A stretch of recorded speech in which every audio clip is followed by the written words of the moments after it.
좋으신 주님을 찬양합니다. 오늘도 새벽잔을 찾으신 우리 성도님들 심령 가운데 하늘의 은혜와 은총이 넘치시기를 축복합니다. 우리 그런 기대를 가지고 하나님 말씀 앞으로 나아가도록 하겠습니다. 함께 보실 말씀은 111편 시편 111편입니다. 오늘 이 시는 찬양 예배십니다. 찬양 예배시고 지은이는 작자 미상으로 되어 있습니다. 믿음의 한 백성이 하나님을 찬양하며 경배하며 높인 그런 시가 되겠습니다.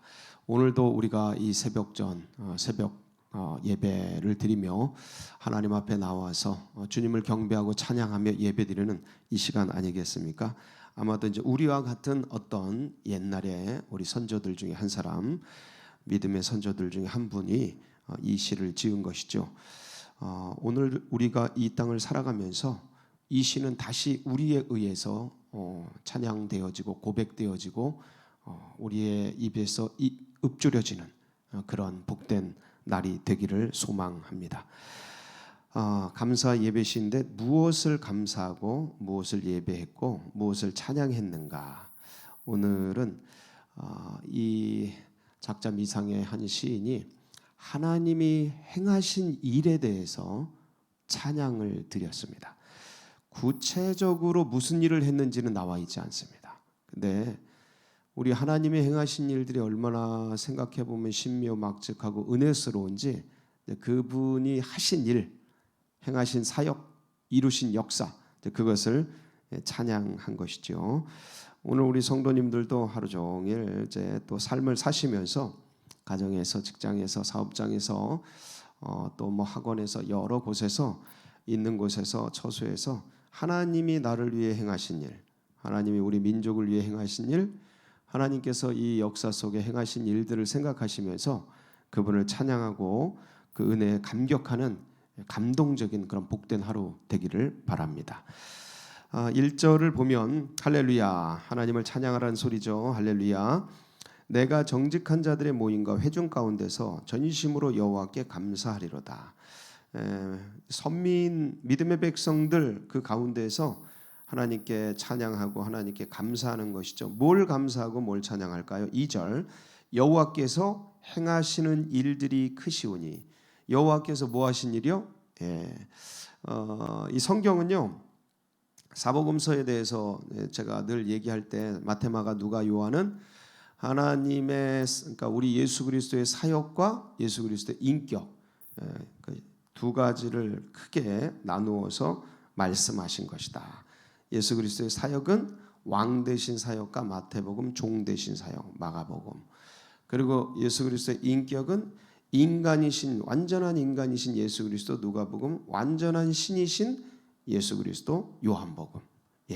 이 네 가지 복음, 그러니까 어울릴 것 같지 않은 두 속성들이 한 분 안에 어우러져서 그 인간성과 영성, 하나님의 신성을 완벽히 드러내시면서 하나님, 그러니까 왕이신 그분이 죄를 뒤집어쓰고 십자가에 죽어가시는 가장 낮고 천한 종된 모습으로 섬기신, 이게 어울릴 수 없는, 같이 연합될 수 없는, 이게 그리스도 안에서 통합되고 연합되고 일치되어서 승화시켜신 아름다운 사역을, 일들을, 그 인격을 마태마가 누가 요한은 그려내고 있는데, 그 중에서 마태마가가 주님의 사역을 이제 많이 이제 보여주고 있는데, 여호와께서 행하신 일, 그 행하신 사역, 구약의 역사 속에서 이루신 일들, 그것이 너무 이 이스라엘 민족, 특별히 이분에게 감격적이었던 거예요.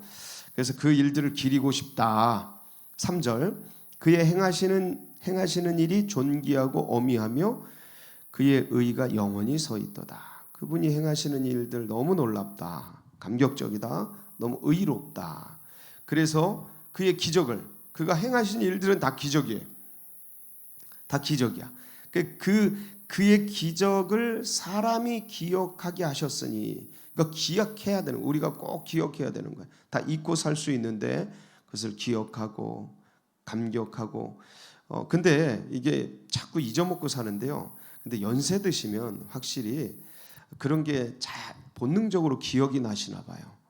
저희들도 이제 어르신들 보면 손주들 보면 손주들 때문에 막 그 생명과 그 미소 하나 때문에 막 감격하고, 그다음에 이렇게 벚꽃이 피거나 봄꽃이 피어나는 거 보면 그거 하나 때문에 막 감격하고 그러는 것을 이제 보게 됩니다. 저도 감격스럽죠. 근데 제가 느끼는 감정보다 더 깊은 감정을 느끼시는 그런 모습을 보게 돼요. 그러니까 본능적으로 알게 되는 거죠. 이게 기적이었구나. 꽃 한 송이 피어나는 게 기적이었구나. 생명 한 송이 나오는 게 기적이었구나. 사람 하나, 아이 하나 출생하는 게 기적이었구나. 그렇게 많은 아이들이 태어나고 그렇게 많은 사람들이 자라나는데, 그게 그냥 그 속에서 있다 보니까 잊고 사는데, 젊을 때는 연세가 드시고 이제 세월이 흘러서 뭔가 모든 걸 깨닫고 인생의 철이들 그런 때에 이런 거 보면 이게 기적인 거 하나하나. 그러니까 그걸 기억해야 되는데 자꾸 잊어먹고 살아요. 그걸 기억하자. 5절, 여호와께서 자기를 경외하는 자들에게 뭘 주시며? 양식을 주셔요. 야, 이게 기적이에요. 이게 기적이야. 양식을 주시는 거. 그다음에 그의 언약을 영원히 기억하시리로다. 그가 그들에게 문 나라에 뭘 주사? 기업을 주사. 그 자기를 경외하는 자들에게 뭘 주셔요? 문 나라에 기업을 주사. 그가 행하시는 일의 능력을 그들에게 알리셨도다. 그러니까 양식 주시고 기업 주시고 생명 주시고 다 주시죠. 근데 사람들이 먹고 살고 벌고 하면서 이게 내 힘으로 내 능력으로 그렇게 살아간다 이렇게 생각하기가 쉬워요. 그러니까 창조주를 잃어버린.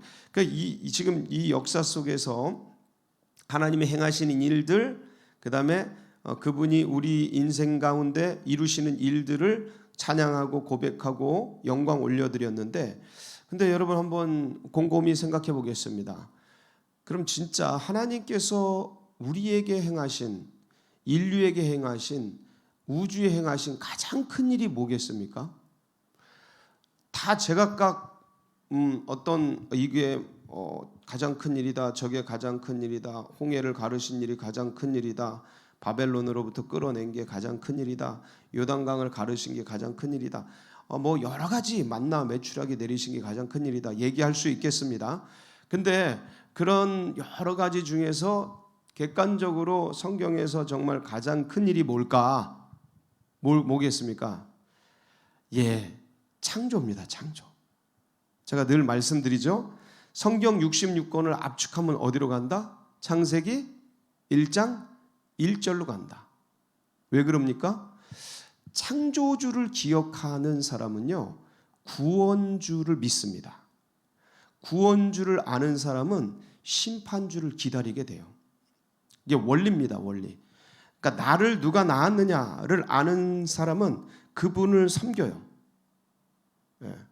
나를 창조하신 분이 누군가를 믿는 사람은 그분이 나를 구원하시는 것도 믿어요. 그러니까 창조주가 가장 이 성경상에서 중요한 거예요. 중요한 거예요. 창조주. 그래서 창조 신앙을 가장 밑바탕에 까는 거예요. 제가 늘 진화론 얘기하죠. 근데 이게 아무것도 아닌 것 같아도 늘 그냥 그렇게 얘기하시나 하늘 텐데 그렇지 않아요. 창조 신앙이 이것만 탄탄하게 자리 잡고 있으면 예수 그리스도의 구원주 되심에 대해서 그냥 수용합니다. 받아들이고 그렇게 돼 있어요. 창조주를 아는 사람들은.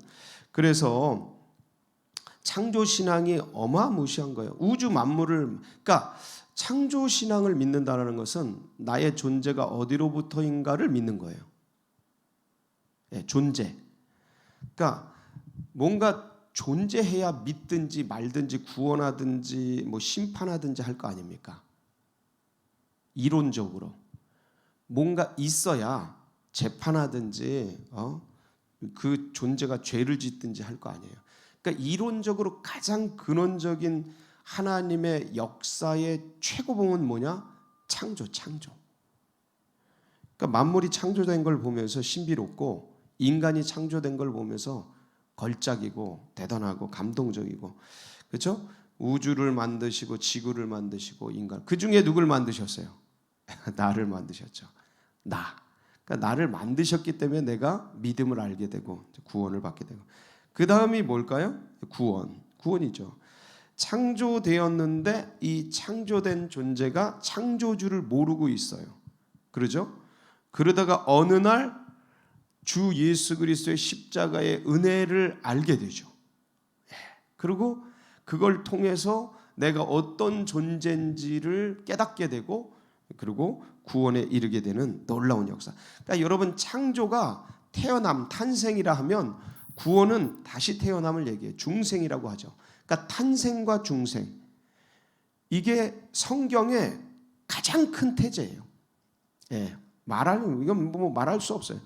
가장 큰 중요한 그러한 주제가 되지요. 창조와 구원. 그래서 구약을 거의 얘기하면 창조, 구원, 타락 이렇게 얘기하잖아요. 창조, 타락, 구원 이렇게 얘기하죠. 그래서 마지막, 그러면 세 번째, 심판주죠. 심판주. 왜냐하면 우리가 구원받았지만 여전히 악과 죄가 존재하고 있죠. 그리고 이제 그분이 심판하시죠. 이제 구약의 모형으로 노아의 홍수 심판이 있고, 그 다음에 소돔과 고모라의 불심판이 있고, 여러 가지가 있는데 주님이 심판하시는 분이라는 거, 그걸 보여주는 어떤 일들이 굉장히 많죠. 그리고 이제 다시 오실 그분이 오셔서 온 만물을 이제 심판하게 되죠. 구원 사건 속에서 우리에게 모형적으로 보여준 게 이제 이스라엘의 출애굽 사건, 출바벨론 사건 이런 거예요. 애굽에서 출애굽시킨 거예요. 이게 구원이죠. 탄생하는 거예요. 민족이 탄생하는 거예요. 그리고 홍해를 건너는 거, 세례죠, 세례. 그러니까 모형론이에요, 이거는 순전히.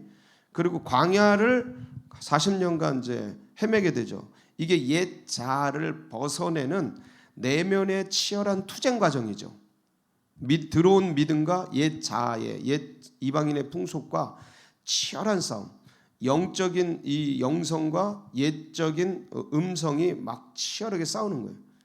이거를 제 음양의 이론에서는 음과 양이 뭐 치열하게 조화를 이루든지 싸우든지 하는 것으로 조로아스트교나 이 동방 신앙에서는 그렇게 표현을 해요.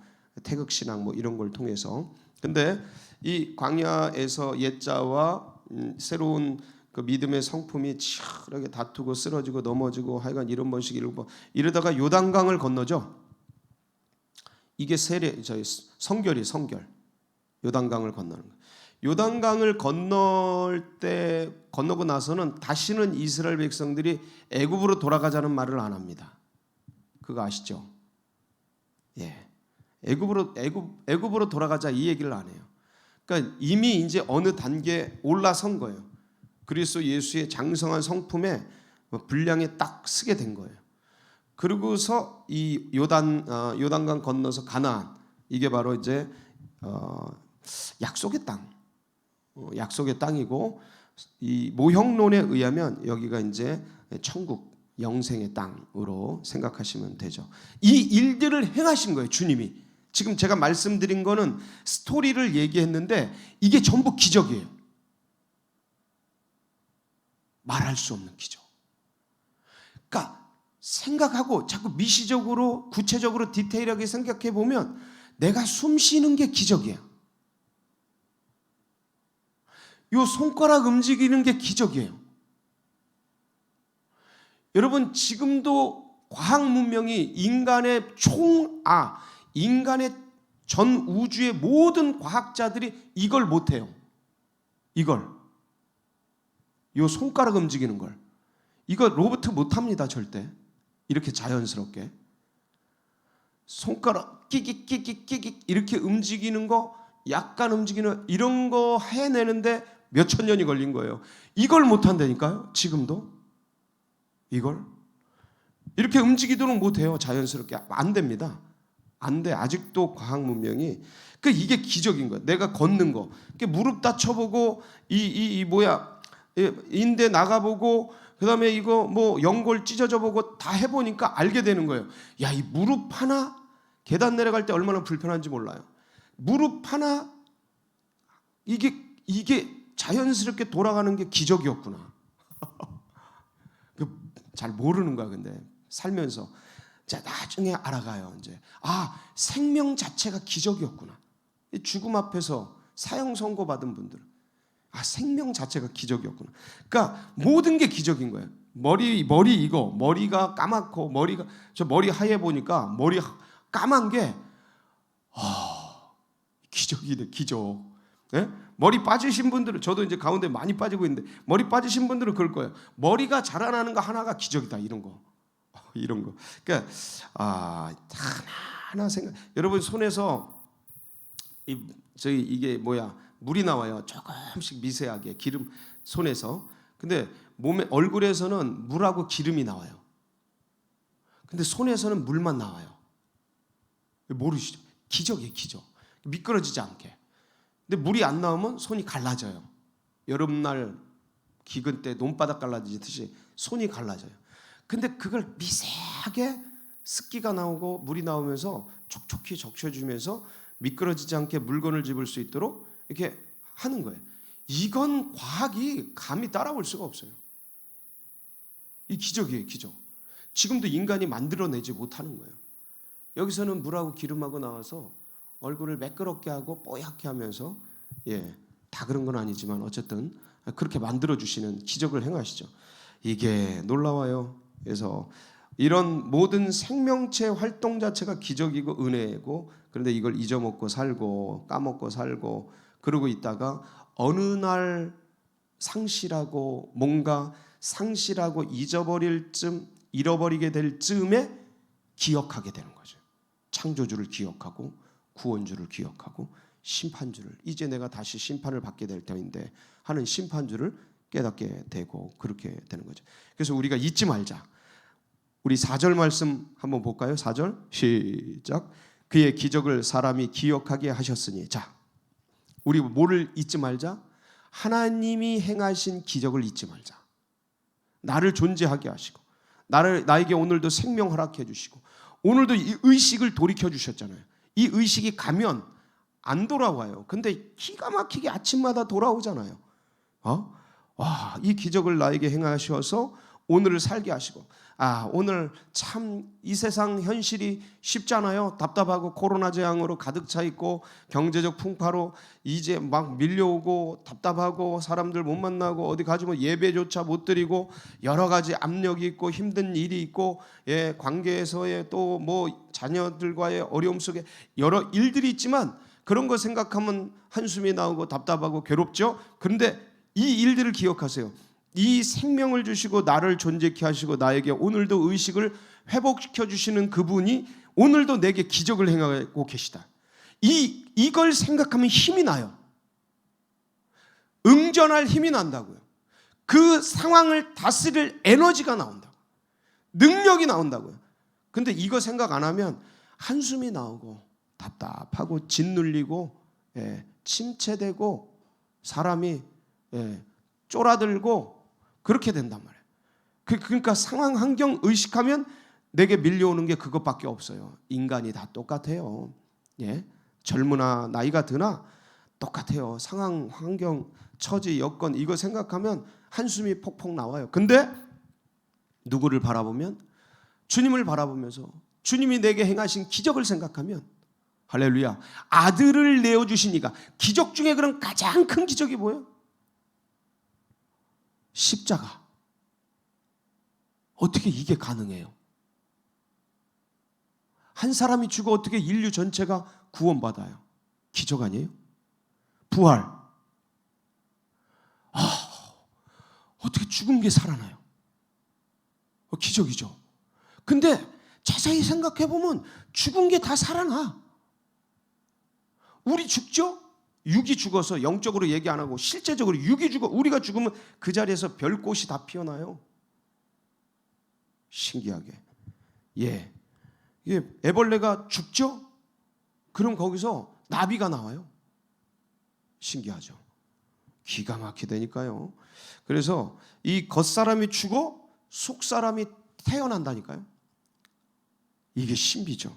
그러니까 주님이 죽어 영원한 부활의 생명의 영광으로 나오시는 거예요. 이 기적이다. 근데 그걸 보여주시는 거예요.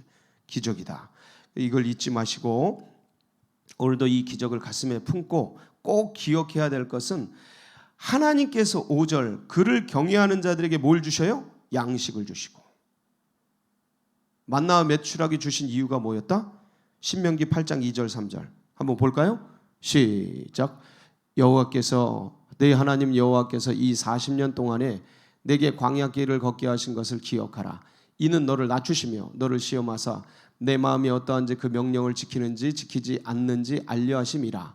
너를 낮추시며 너를 줄이게 하시며 또 너도 알지 못하며 내 조상들도 알지 못하던 만나를 내게 먹이신 것은 사람이 떡으로만 사는 것이 아니요 여호와의 입에서 나오는 모든 말씀으로 사는 줄을 내가 알게 하려 하심이니라. 예, 만나 메추라기 주신 이유가 뭐라고요?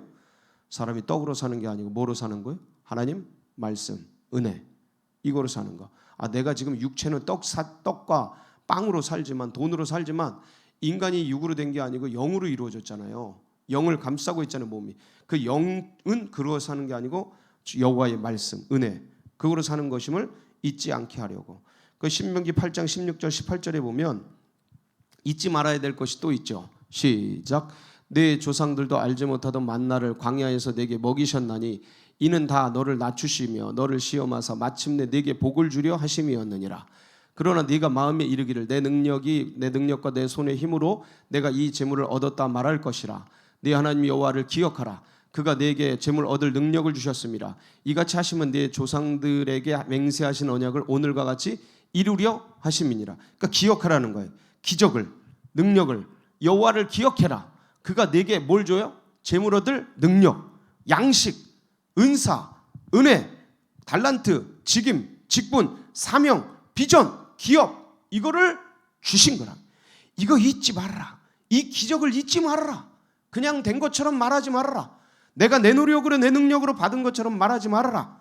사실은 너희들은 어떤 존재였다? 신명기 7장 7절 한 점 볼까요? 시작. 여호와께서 너희를 기뻐하시고 너희를 택하심은 너희가 다른 민족보다 수요가 많기 때문이 아니니라. 너희는 오히려 모든 민족 중에 가장 작으니라. 저건 마이크로예요. 가장 작은 존재. 그러니까 아무것도 아닌 존재, 미약한 존재, 폐허가던 존재, 남의 식민지였던 존재, 그런 나라. 이게 이스라엘이었고 대한민국이었고 바로 누구였어요? 나지요. 근데 나를 주님이 이렇게 만들어 주셨어요. 하나님을 아는 존재로, 하나님을 믿는 존재로. 이게 기적 아니겠어요?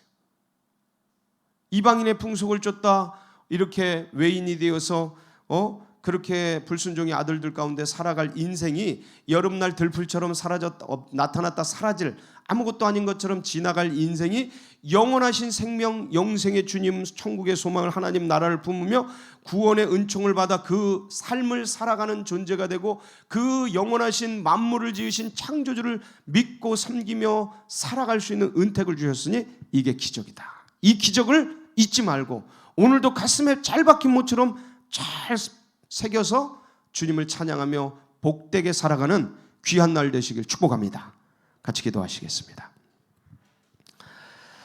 이 은혜와 이 은총, 하나님이 행하신 이 기적, 이 은혜, 이 일들 잘 기억하고 이것이 우리 다음 세대들에게도 새겨지고 새 가족들의 마음속에 기억되도록 위에서 기도해 주시고 이것을 잊은 이 나라 민족, 창조주, 구원주, 심판주 다시 한번 두려워하고 무서워하며 그리고 국민들을 잘 섬기며 살아갈 수 있는 이 나라 민족 되어지도록 그리고 한국교회 깨워주시고 우리 교회가 마중물 역할 감당할 수 있도록 하나님의 비전과 꿈을 이루어드리는 귀한 교회 될 수 있도록 여러분 각자의 기도 제목 붙들고 우리 주여 한번 부르고 기도하며 나갑니다. 부르짖습니다.